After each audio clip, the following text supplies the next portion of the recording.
Livro do profeta Ezequiel, capítulo 37, do 1 ao 10.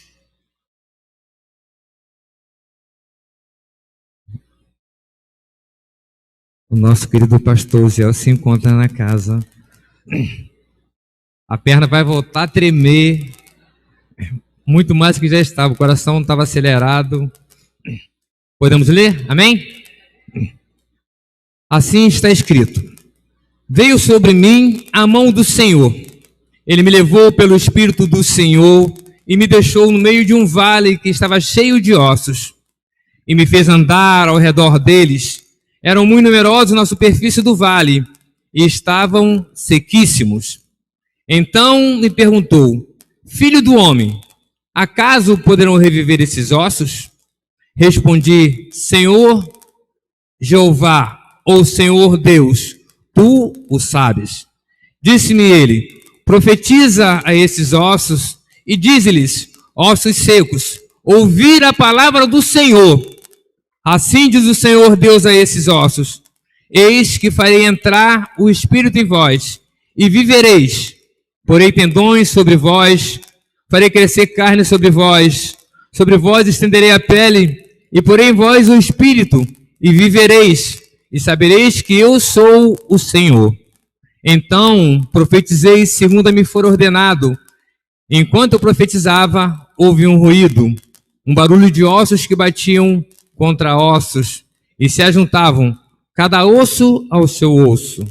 Olhei, e eis que haviam tendões sobre eles, e cresceram as carnes, e se estendeu a pele sobre eles, mas não havia neles o Espírito. Então ele me disse: profetiza ao Espírito, profetiza, ó filho do homem, e diz-lhes: assim diz o Senhor Deus, vem dos quatro ventos, ó Espírito, e assopra sobre esses mortos para que vivam. Profetizei como ele me ordenara, e o Espírito entrou neles, e viveram, e se puseram em pé, um exército sobremodo numerosos. Vamos orar. Eterno e soberano Deus, nós lemos a Tua palavra, Senhor. Eu sei que eu não sou digno de proferi-la nessa noite, Senhor, porque eu sou um pecador. Mas o Senhor me outorgou nessa noite subir até esse púlpito, Senhor, para fazer essa reflexão para Teu povo, Senhor. Eu sei que eu sou incapaz, Senhor, por isso eu peço que o Senhor derrame a Tua unção sobre a minha vida. Que o Senhor me unja nessa noite e que o Senhor faça uma ferramenta para ser usada pelo Senhor, para que eu fale o que o Senhor quer falar ao Teu povo nessa noite. Assim, dessa forma, Deus, eu oro, Deus. Oro agradecendo o privilégio e com temor e o tremor do Senhor. Assim oro em nome de Jesus. Amém. A visão desse texto é extraordinária, porém, a princípio devo dizer a vocês que Ezequiel recebeu essa visão em um dos períodos mais tenebrosos da história de Israel. E foi justamente o cativeiro babilônico e a visão do Vale de Ossos Secos descreve a real situação que Israel vivia dentro do cativeiro. Eles estavam como ossos sequíssimos dentro de um grande vale. Porém, eu preciso dizer a vocês que a vontade de Deus nunca foi levar ou permitir que Israel fosse levado cativo. Até porque Deus não tem prazer no sofrimento alheio. Porém, Deus usa o sofrimento para ensinar lições e corrigir. E a prova do que estou falando está em Jeremias. Jeremias foi um dos profetas que antecedeu o cativeiro. E se analisarmos o seu livro, ele só tinha duas mensagens. A primeira mensagem de Jeremias era uma mensagem de misericórdia, porque a expectativa de Deus sempre foi e sempre será que venhamos a nos arrepender.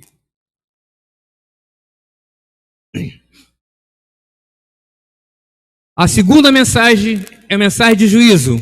Porém, ainda que Deus seja misericordioso, Ele sempre será e continuará a ser justo.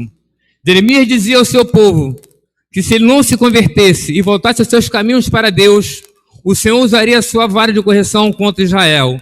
E a vara de correção na época chamava-se Nabucodonosor, que era rei da Babilônia. Israel não deu ouvido a Deus, e muito menos às palavras do profeta.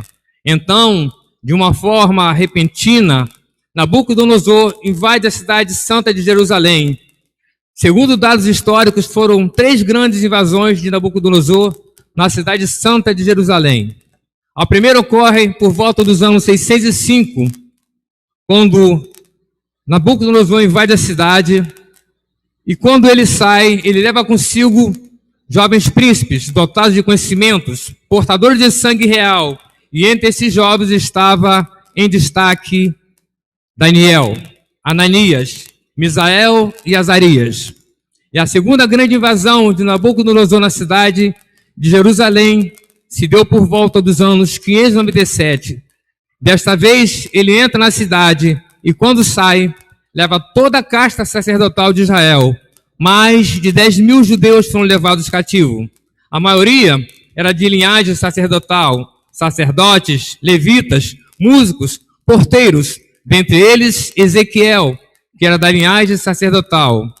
A terceira e última invasão de Nabucodonosor na cidade de Jerusalém ocorre por volta dos anos 586 a.C. Desta vez, ele entra e, quando sai, não leva ninguém. Pelo contrário, ele coloca fogo nas portas, derruba os muros da cidade, destrói completamente o templo de Salomão e desaparece com a Arca da Aliança. Nessa hora, Israel entra em um estado de calamidade pública, pois eles estavam cientes de que perdera pelo menos 3 preciosos benefícios que Deus havia lhes entregado no decorrer da história. O primeiro benefício que Israel perdeu a proteção, pois os muros que cercavam Jerusalém foram derrubados. Qualquer um poderia entrar, qualquer um poderia sair. Sem os muros, com a cidade pegando fogo, de longe as pessoas podiam ver a vergonha de Israel. E Israel se vangloriava da altura de seus muros. E Deus queria ensiná-los que, se Deus não guardar a cidade, em vão vigia o sentinela. Segundo benefício, Israel perdeu também a adoração a Deus, pois o templo de Salomão, o esplendoroso, o glorioso, o imponente templo de Salomão estava em ruínas, totalmente caído e irreconhecido. O terceiro benefício, por fim, Israel perdeu o mais precioso dos benefícios. Eles perderam a presença de Deus, pois a Arca da Aliança, a principal simbologia da presença de Deus no Antigo Testamento, simplesmente desaparecera. Sem a presença de Deus, não se vive, se sobrevive. Sem a presença de Deus não há alegria, não há prosperidade, não há segurança. Quando Nabucodonosor invadiu a cidade pela última vez, escute isso, Israel ficou dividido em 3 partes. A primeira parte, aqueles que sobraram em Jerusalém. Nabucodonosor deixou para trás aqueles que eram extremamente pobres, que não tinham dinheiro, que não tinham terreno, que não tinham status. Entre eles ficou Jeremias. Jeremias, olhando a destruição da cidade, vendo a promessa de Deus se desmanchar em suas mãos, casas pegando fogo, o templo de Salomão em ruínas e a arca sendo levada e desaparecida. Ele sobe em cima de um monte e vê toda a cidade. O desespero das pessoas é tão grande, mulheres chorando, gritando desesperadas, porque os homens não estavam mais lá. As crianças chorando, gritando de medo, porque seus pais não estavam presentes. As casas pegando fogo, a destruição era total. E Jeremias, vendo a cidade de Jerusalém destruída, começa a chorar. E com lágrimas nos olhos, ele começa a escrever o livro que leva o seu nome.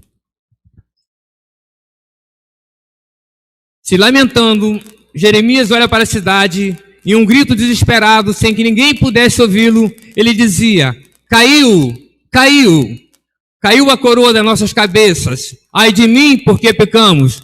Volta, Israel, volta ao Senhor seu Deus. Põe a tua boca no pó. Talvez assim ainda haja esperança. A segunda parte do povo de Israel ficou dentro do palácio de Nabucodonosor, na Babilônia. No palácio só ficaram os jovens príncipes, dotados de conhecimentos, portadores de sangue real, que futuramente ajudaria Nabucodonosor a governar o mundo. Entre eles, Daniel, Ananias, Misael e Azarias, que tiveram seus nomes trocados para Beltesazar, Mesaque, Sadraque e Abidnego. A terceira e última parte do povo de Israel ficou fora dos muros da Babilônia, perto de um rio chamado Rio Quebar. Lá estavam mais de 10.000 judeus cativos, a maioria sacerdotal, sacerdotes, levitas, músicos, porteiros, entre eles Ezequiel. O interessante é que ali os levitas simplesmente se negaram a adorar a Deus.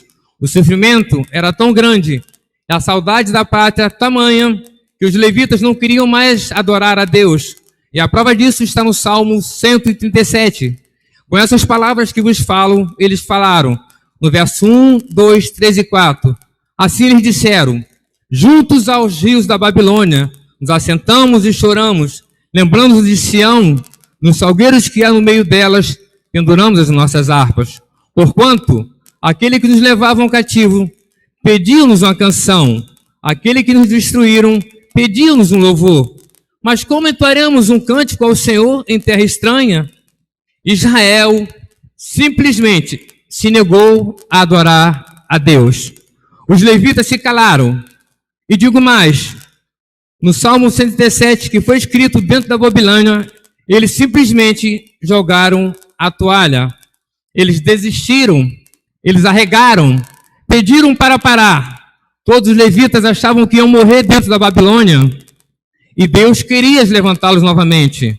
E a prova do que eu estou falando, eu preciso que vocês dobrem a vossa atenção nesse momento, para poder entender o que eu vou falar.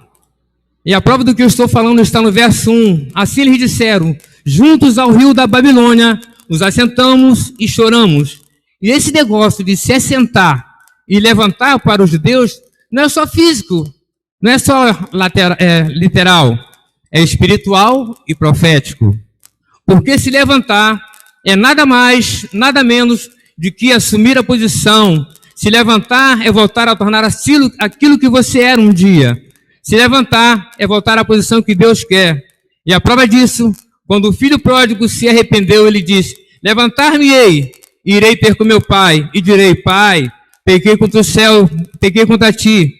Quando Elias no deserto se sentou debaixo de um zimbro e pediu a morte, Deus envia um anjo, e o anjo diz: levanta-te e come, porque muito grande será a sua caminhada. Isaías 60 diz: levanta e resplandece, porque já vem a sua luz, e a glória do Senhor vai nascendo sobre ti. Miqueias capítulo 6, verso 8 diz: não te alegres, ó inimiga minha, a meu respeito, porque mesmo que eu tenha caído, eu levantar-me-ei, e se eu estiver em trevas, o Senhor será a minha luz. Salmo 20, verso 8 diz: eles se encurvam e caem, nós, porém, nos levantamos e nos mantemos de pé. Se levantar é assumir a posição, em contrapartida, se assentar é jogar a toalha. Todos os levitas disseram: nós não queremos mais lutar, nós não temos mais forças para levantar, desistimos, paramos agora. Só que tem um negócio: Deus queria levantar o povo, só que para levantar muitos, Deus primeiro precisa levantar alguém. Todo Israel se assentou, inclusive Ezequiel. Só que para levantar o povo, Deus queria levantar alguém. Ezequiel estava sentado, triste, dizendo: vamos morrer. Só que no capítulo 2 do livro que leva o seu nome, ele ouviu a voz de Deus dizendo: põe-te em pé e falarei contigo. O Espírito do Senhor se apoderou de mim e me colocou de pé para ouvir o que Deus falava. Deus coloca Ezequiel de pé no capítulo 2, só que no capítulo 3, capítulo 4, capítulo 5, capítulo 6, capítulo 7, Ezequiel se assenta de novo. No capítulo 8, Deus levanta Ezequiel de uma forma drástica. Ezequiel disse: eu estava sentado junto com os judeus de Israel e vi o céu se abrir. uma mão apareceu no céu e caiu sobre mim. Olhei, e uma figura como de fogo em cima e bronze embaixo estendeu a mão sobre mim e me pegou pelos cabelos e disse: levanta-te. E eu levantei. Deus levanta Ezequiel para levantar o povo. Aqui eu entro no texto. Capítulo 37, verso 1. Veio sobre mim a mão do Senhor. Ele me levou pelo Espírito do Senhor e me deixou no meio de um vale. Ezequiel não estava na carne. Mas ele estava na carne, no Espírito, isso não importa. O que importa é que Ezequiel, ele estava querendo dizer que a visão mostrava a atual realidade do povo de Deus, de Israel. A visão mostrava como Israel se portava, estava se portando, e como Deus ia trabalhar. Só que para entender como Deus ia trabalhar, eles precisavam estar em espírito. O apóstolo Paulo vai dizer para nós que o homem natural não consegue discernir das coisas espirituais, porque só os espirituais entendem aquilo que é do espírito. Quer ver alguém reclamar de culto? Só reclama de culto aquele que entra na carne e sai na carne. Porque o pastor prega, a camisa do pastor soa, a língua seca, o sol vem, e muitas vezes a pessoa não recebe nada. O cantor canta, a nota sobe, a nota desce, o instrumentista toca, e ele continua do mesmo jeito, nada acontece, porque ele está na carne. Mas se ele está em espírito, ele sabe que o lugar está cercado e que Deus está trabalhando nesse lugar. O apóstolo Paulo disse que você é templo do Espírito Santo. E se você é templo, ele está te comparando ao templo de Salomão. E o templo de Salomão tinha átrio, santo, santo dos santos. O ser humano, corpo, alma e espírito. Soma, psique e pneuma. Não é isso? Se o homem é soma, psique e pneuma, e o templo tem átrio, santo dos santos, quer dizer que nós somos divididos em 3 partes. Então quer dizer que com o corpo eu entro no átrio, com a alma eu entro no santo dos santos, e com o espírito eu entro no santo dos santos. Os sacerdotes, para adentrar o santo dos santos, uma vez por ano, ele tinha que estar purificado, ele tinha que estar santificado. Não é verdade, meu pastor? Sem ser dessa forma, ele não poderia entrar no santo dos santos. Então, Deus está dizendo para mim nessa noite que Ele procura os verdadeiros adoradores que adoram o Pai em espírito e verdade. E os verdadeiros adoradores que adoram o Pai em espírito e verdade, eles se santificam, eles buscam a presença de Deus a todo instante, eles se voltam para Deus, eles se agarram em Deus, porque eles sabem que se eles não se santificarem, eles não vão ver a Deus, porque a própria palavra de Deus diz para nós que sem santidade jamais veremos ao Senhor. E Deus está à procura de verdadeiros adoradores que adoram o Pai em espírito e em verdade. Os verdadeiros adoradores estão aqui nessa noite? Amém? Glórias a Deus. No verso 2. E me fez andar ao redor deles, e eram muito numerosos na superfície do vale, e estavam sequíssimos. Meus irmãos, pastor, o vale tem poder para parar. O vale destrói. O vale acaba com os sonhos. Muitas vezes nós estamos no vale, não temos forças para cantar, não temos forças para vir para a igreja adorar o Senhor. E retrata a vida de muitos de nós, até muitos que de repente possam aqui estar nessa noite, que estão passando pelo vale e não conseguem adorar a Deus conforme tem que adorar. Muitos estão passando por vales e desanimam, não querem vir para a casa do Senhor. O vale destrói, o vale paralisa, o vale acaba com a vida do crente. Quer ver uma coisa? Você sai de casa, está desempregado, você coloca mais de 200 currículos por aí e nada acontece. Mas você assim mesmo vem para a igreja adorar o Senhor. Sabe por quê? Porque Ele te fez andar. Ele te fez andar. Foi Ele que te trouxe. Você vai no médico, faz vários exames, ninguém consegue descobrir. Mas mesmo assim, você vem para a igreja adorar o Senhor. Sabe por quê? Porque Ele te fez andar. Ele te fez andar. A palavra de Deus vai dizer para mim e para você: entrega o teu caminho ao Senhor, confia nele, o mais Ele fará. E é dessa forma que nós temos que viver. Independente das situações que nós estamos passando, que estamos vivendo, nos entreguemos ao Senhor a cada dia. Nos coloquemos na presença do Senhor a cada dia. Mesmo que esteja doendo, se agarre ao Senhor. Porque não é você que vai vir sozinho, não é você que vai fazer nada sozinho, é Ele que vai fazer por você. Está doendo, está ferindo, mas Ele vai te fazer andar. Ele vai te colocar aonde Ele quer. Muitas das vezes as provações que nós passamos, nós até murmuramos. Mas muitas das vezes é Deus fazendo algo em nós que nós não entendemos. Às vezes Deus trabalhando na nossa vida para que a gente possa compreender o que Ele tem para cada um de nós.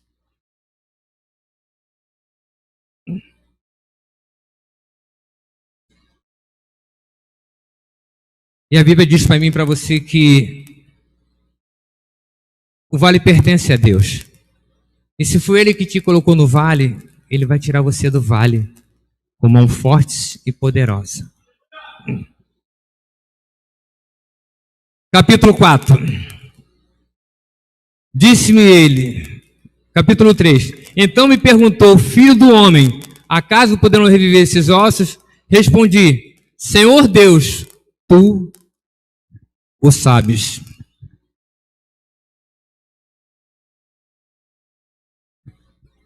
Então me perguntou: filho do homem, acaso poderão reviver esses ossos? Respondi: Senhor Deus, Senhor Jeová, tu o sabes.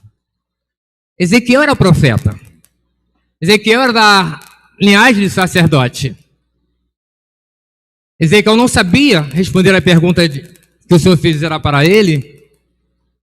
Será que ele não sabia? Ele responde com a outra pergunta: Senhor Deus, tu sabe. Sabe o porquê que ele responde dessa forma? Porque ele estava colocando na mão daquele que chamou a responsabilidade. Porque aquele que chamou, ele que ajuda a fazer algo que nós muitas vezes achamos que não sabemos fazer. Josué falou que não sabia falar, não tinha condições de levar o povo, mas ele capacitou Josué. Ezequiel sabia quem Deus era. Ele sabia qual era o poder de Deus. Ele sabia que Deus poderia restaurar. Mas quando ele diz, tu sabe, ele não estava dizendo que Ezequiel não sabia. Simplesmente estava colocando a responsabilidade do vale nas mãos daquele que tem o poder para restaurá-lo. Dizendo, eu não posso, Senhor, mas o Senhor pode. O Senhor pode todas as coisas. Eu não faço, mas o Senhor faz todas as coisas. Eu não tenho, mas o Senhor tem o poder sobre todas as coisas. Você passa pelo vale, você se entristece, você joga a toalha, você fica sentado, você não quer se levantar. Você tem que confiar. Você tem que confiar. Porque outrora você passou por certas coisas e você achou que não ia chegar aqui, mas você chegou. Porque Ele pegou você pela mão e te fez andar. Então, o mesmo que chamou, o mesmo que capacita. E se Ele colocou você em algum lugar, Ele está querendo trabalhar em você para que você realmente receba algo dEle, faça algo, então Ele vai estar contigo no vale, vai tirar você no vale na hora que tiver que tirar do vale. Só confia nele. Entrega o teu caminho ao Senhor, confia nele, o mais Ele fará. Muitos de nós, muitas das vezes, não queremos confiar. Muitos de nós, muitas vezes, queremos resolver os problemas com as nossas próprias forças. Mas se nós olharmos, vamos perceber que quando a gente faz isso com as nossas próprias forças, nunca dá certo. Né, Davidson? Quer ver a prova disso? Davi. Ele foi na direção de Golias. Ele diz, eu vou em nome do Senhor. E destruiu Golias.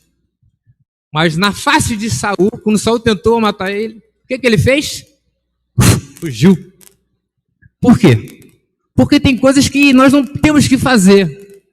Tem coisas que nós temos que deixar na mão de Deus para Ele resolver. E nós queremos resolver as coisas com as nossas próprias forças. Eu vou confessar para vocês aqui nessa noite, querido. Cheguei a falar com o meu pastor, falei com o meu irmão Jorge.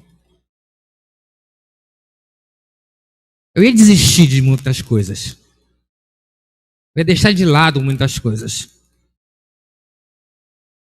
Porque eu estava moído, quebrado. Sem forças para levantar. A vontade era ficar realmente sentado igual Ezequiel no cativeiro. Mas eu ouvi Deus falar para mim, porque antes de pregar para vocês, Deus pregou para mim. Deus falou no meu coração. Eu sou contigo, não temas, eu sou teu Deus. E eu creio na palavra do Senhor. Eu acredito na palavra do Senhor. Aquele que me chamou vai me ajudar. Aquele que me chamou, ele vai me instruir. E eu vou conseguir passar. Vou conseguir andar sobre o vale.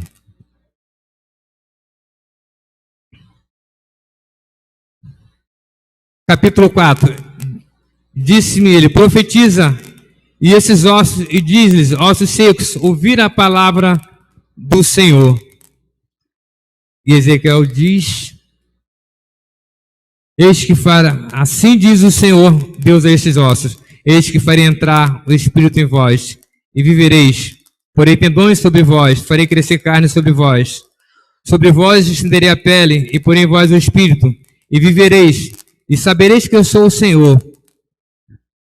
O que Ezequiel faz? Ele recebeu uma ordem. Ele desistiu.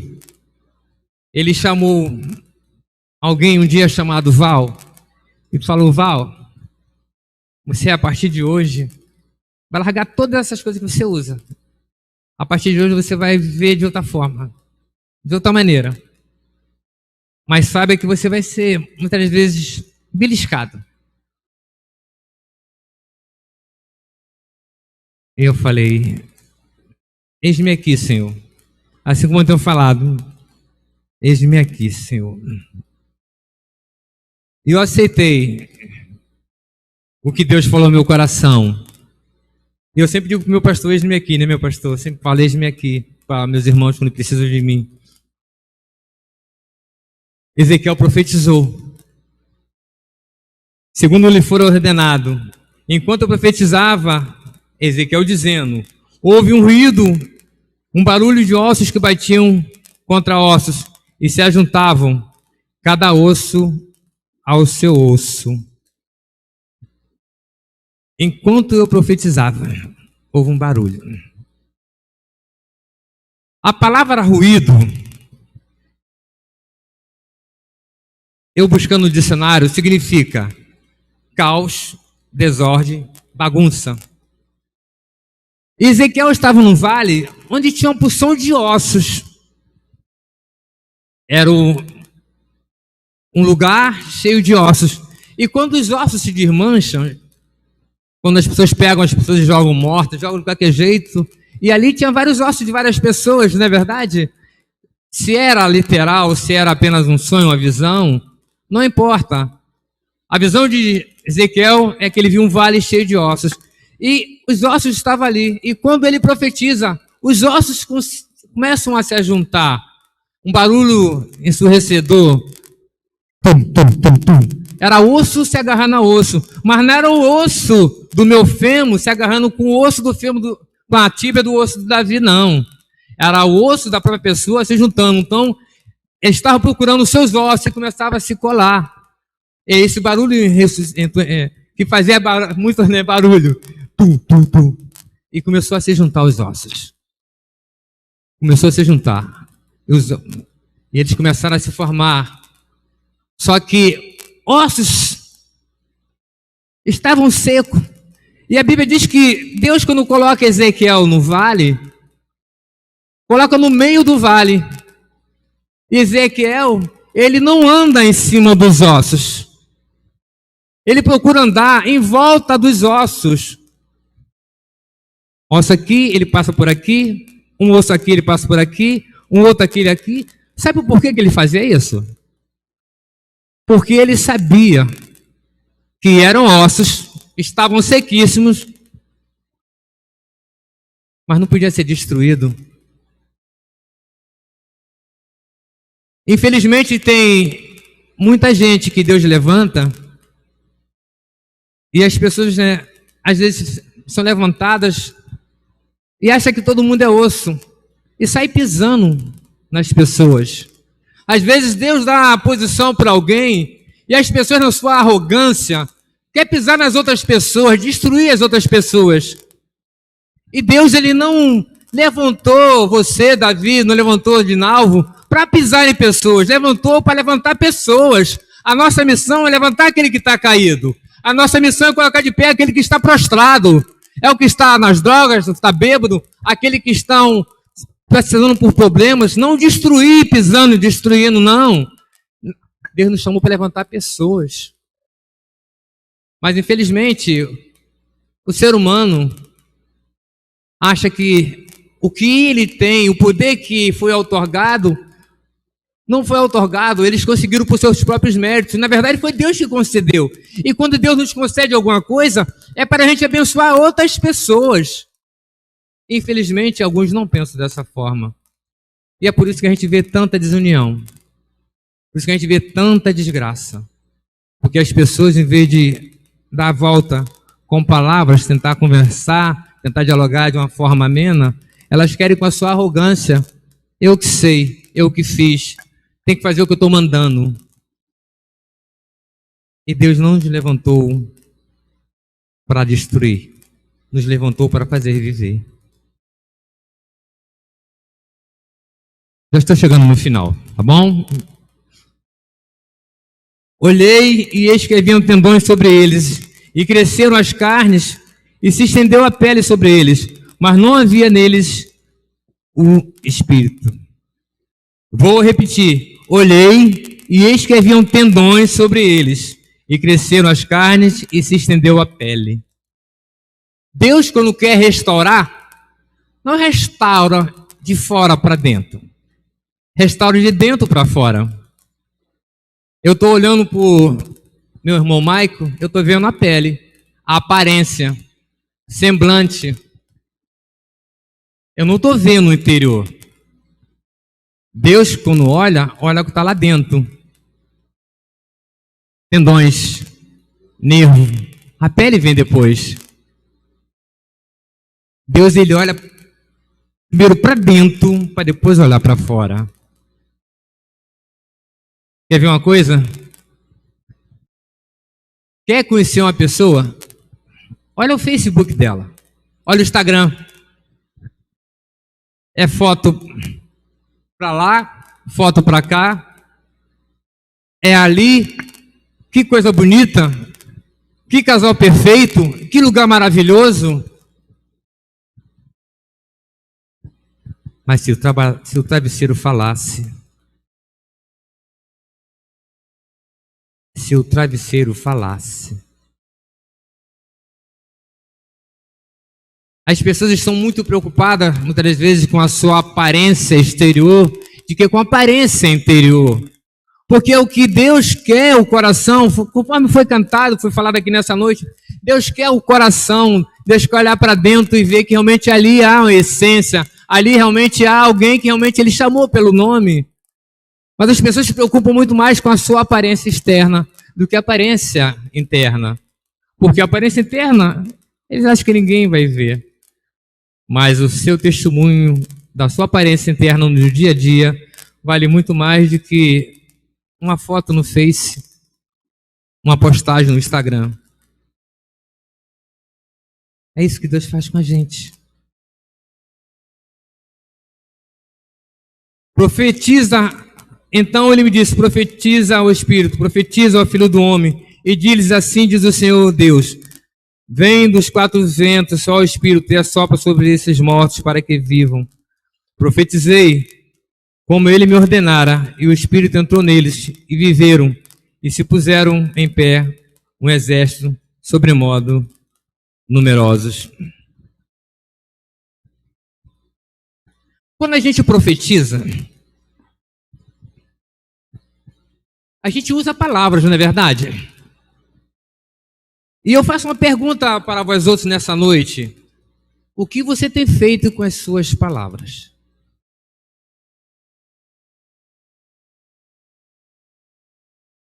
O que você tem feito com as suas palavras? Você tem falado palavras para matar ou para levantar? Você tem falado palavras que alegrem ou que entristeçam? O que você tem feito com as suas palavras? Palavras matam, palavras destroem, palavras consomem.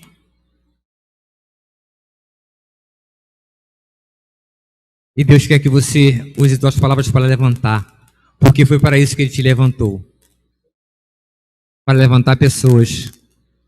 Então, quando você falar suas palavras, fale de maneira que as pessoas não sejam feridas. Profetiza sobre a sua casa, sobre a sua vida, sobre seus familiares, sobre seus filhos, seus irmãos. Profetiza no Espírito, não na carne. Ezequiel profetizou no Espírito e um exército que estava praticamente morto se levantou. E foi soprado o Espírito do Senhor naquelas vidas. E eles voltaram a reviver. O nosso Deus, quando criou o homem, lá no início, em Gênesis, Ele fez um boneco de barro e Ele deixou o homem ali deitado enquanto fazia, e Ele simplesmente, inspirou e soprou o seu Espírito dentro do homem.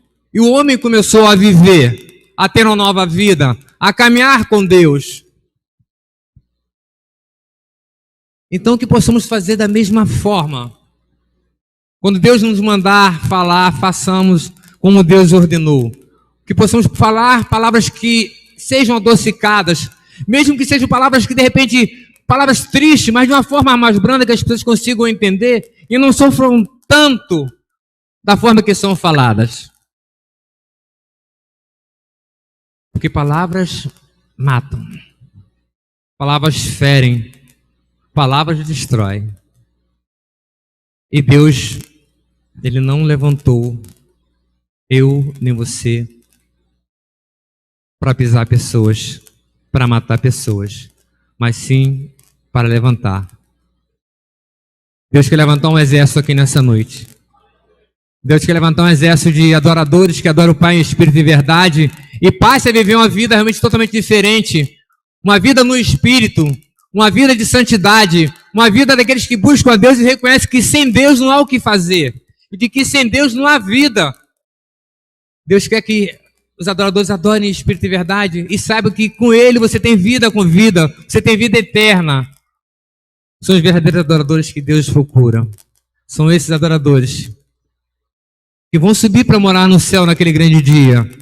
E se nós continuarmos com as nossas arrogâncias, da mesma forma, destruindo pessoas, pisando em pessoas, eu não sei o que vai acontecer naquele grande dia quando o Senhor vier chamar a cada um de nós. Que possamos buscar a santidade que o Senhor quer de cada um de nós. O que eu estou pregando para vocês nessa noite, pelo Espírito do Senhor, eu preguei para mim. Eu pedi a Deus que Deus me levantasse, me colocasse de pé. Não deixasse que eu ficasse prostrado a ponto de desistir, a ponto de abandonar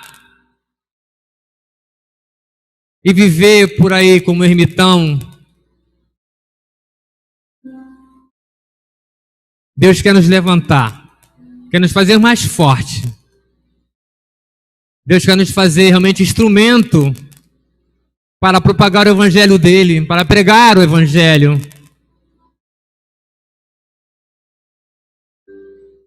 Muitas das vezes nós dizemos que estamos no Espírito do Senhor, que estamos no Espírito do Santo, está dentro da gente, que trabalha, que somos verdadeiros adoradores, mas nós não liberamos perdão. Tem pessoas que têm mágoas guardadas na alma e não liberam o perdão.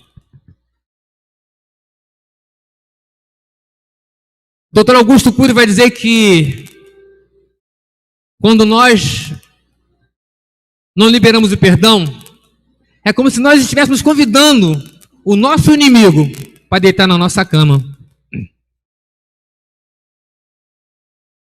Então, libere perdão. Libere perdão e siga em paz. Libere o perdão e siga em frente para a obra que Deus quer que você faça.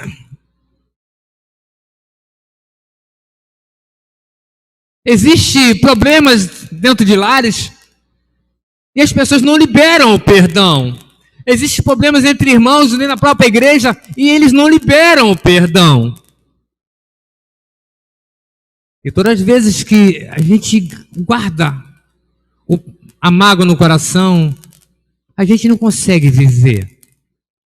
Por mais que eu mude daqui para os Estados Unidos, quando estiver lá, vou continuar levando aquela mesma pessoa comigo, porque o perdão não foi liberado. Libere o perdão e siga em paz. Aqui eu termino a minha fala, pedindo a Deus que Deus nos abençoe, nos guarde, nos proteja e faça-nos reviver, restaurando nossas forças para sermos realmente um exército sobremodo poderoso, para viver na presença de Deus, como os santos que Ele quer que sejamos. Que Ele nos levante e sopre sobre nós o vento do Espírito.